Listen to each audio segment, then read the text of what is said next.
thing I do is always add a tiny pinch of sea salt into the water. The sea salt helps to break down the cellulose fibers of the vegetables so that they're more easily digested. The first thing that I'll put in is the daikon. Doesn't need that long of a time to cook. And again, I only have about a half an inch of water in here. Doesn't need a lot of water, just a little bit. The next thing I'll do is I've got boiling water over here. I'll put the stalk from the bok choy in. Let that cook. Whenever I'm cooking a leaf with a stalk and a stem, or a stalk and a leaf, I always put the stalk in first because they're harder. Okay. I think those are finished on that side, so I'm going to flip those over. Let the other side get nice and brown. I don't know if you can see that or not. That's a nice barbecue style tempeh burger, so they'll be really delicious. Let those finish cooking. Our stock on our bok choy can be eaten raw, like I said before, so it doesn't have to cook very long.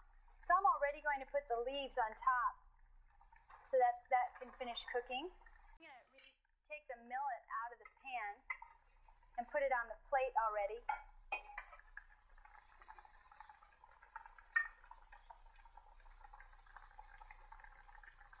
Our nice sweet potato looks real pretty.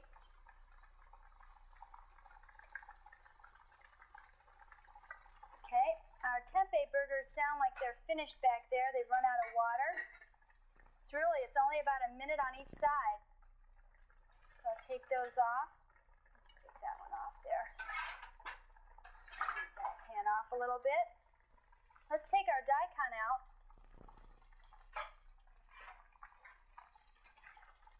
Everything can cook really quickly here in the summertime. If this was the winter time, I could let everything cook a little bit longer. The more heat that goes into the food, it would warm up my body more than when I'm eating it. We cook longer in the wintertime, only making sense because we don't want to heat up our kitchen when it's so hot in the summertime. And here our bok choy is all finished too. Just can't eat enough of those lightly cooked greens when we're trying to lose weight. The leafy greens really do help to cleanse the body. So they help to take out anything that we don't want there. Okay, there's part of our plate. We're just going to add the sauerkraut on here at the end, and then we'll talk now at the counter. Here's our plate of food. What I'm going to add on here is our sauerkraut that I mentioned. We need a little sour in this meal, and this again has all of our healthy enzymes. Just pop it right there in the middle. And this is our sesame shake with the nori in it, the sea vegetable, and I'll just sprinkle some of that on the top of the millet. Okay, so then here's our plate. I've got our millet with sweet potato and the nori sprinkle on top. We've got our tempeh burger, our barbecue style tempeh burger, our bok choy, which you can put a nice light dressing on of some kind if you want, our sauerkraut, and our daikon radish, and I just cut up a few little red radishes on the plate here just into quarters to add a little color to the plate. Okay? So remember to chew really well whenever you're eating this. We have some time here now to speak about a few things regarding weight loss. And a real key to making this work for you, cooking in your home, is having your kitchen stocked. Another main point is to cut out dairy products. Cow's milk, the protein molecule in cow's milk is much too big to digest for human beings. And what it tends to do is just stagnate in the body. I'm pretty thin, but my brother actually used to call me thunder thighs because I used to have big thighs and just a big butt. And then when I quit eating dairy products, I just lost it all. Because especially for women, cheeses and dairy products just tend to stay right here. So if you cut out your dairy products, the next thing is to really sweat. It's really important. The keys to good health, right? Good food, plenty of sleep, plenty of exercise, and positive thinking, and clean water. You need to move your body constantly.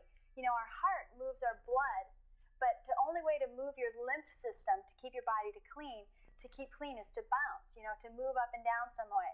So if it's a fast walk, if it's swimming, find some kind of exercise that you can say, yes, I will do this like 4 times a week. Drink a lot of liquid with your meals.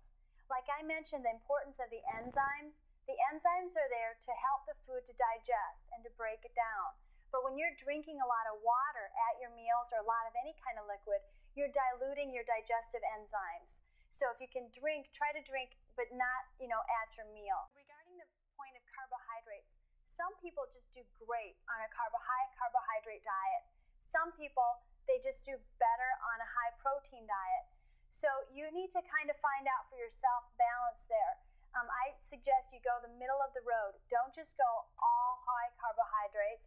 Don't just go all high protein. Just find a balance for yourself. But always make the base of your diet vegetables, a lot of vegetables. Chewing, very important. When you chew your food, like I mentioned, I don't know how many times already on this show, when you really chew your food, again, your body is going to digest it better and you're going to be less hungry and you won't be craving anything as much because your body's actually absorbing what you're eating. That leads me down to the point of the intestines. A lot of times if someone is overweight, possibly their intestines aren't in such great working order and they're not absorbing everything that they need to get out of their food. So if you're really committed to losing your weight, go on some kind of a cleanse or some kind of a fast, maybe with this, and go on a fast for a few days or a few weeks. Clean your intestines out and then just start eating really healthy food. Eat small amounts throughout the day.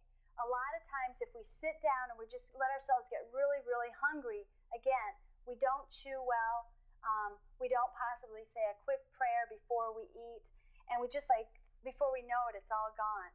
So if you eat small amounts throughout the day, then your blood sugar level won't go down so low to where you'll get so ravenously hungry. So just eat fruits or eat vegetables throughout the day. Don't eat 3 hours, at least 3 hours before you fall asleep. Because if you eat right before you fall asleep, it just stays right here in your stomach. Nighttime is really a time for the body to rejuvenate itself. So if you're putting food in right before you fall asleep, then all that energy has to go to digesting your food. And you'll probably wake up groggy and not refreshed because your body hasn't had that time to break. So try to not eat right before you fall asleep, at least 3 hours. Who will really work with you and be your partner in losing your weight. You don't have to do it all by yourself. Like for fruit, when you're drinking a lot of raw fruit juices, you're not eating the whole fruit. And so when you drink just the juice, it's a lot of simple sugar. And so that's also going to cause your blood sugar to come up and then to come down quickly. So you might be craving a lot of foods afterwards. It's like changing your whole orientation around food that you eat. You don't even have to worry really about calories and even fat grams so much when you're eating whole grains, vegetable quality protein or real lean animal protein and lots of vegetables. You really don't have to worry about counting your calories with these foods because these are the foods that the body just digests so easily. So I hope these tips have been helpful for you and just remember to, again, chew, and say a prayer and thanks for joining me. I'll see you next time.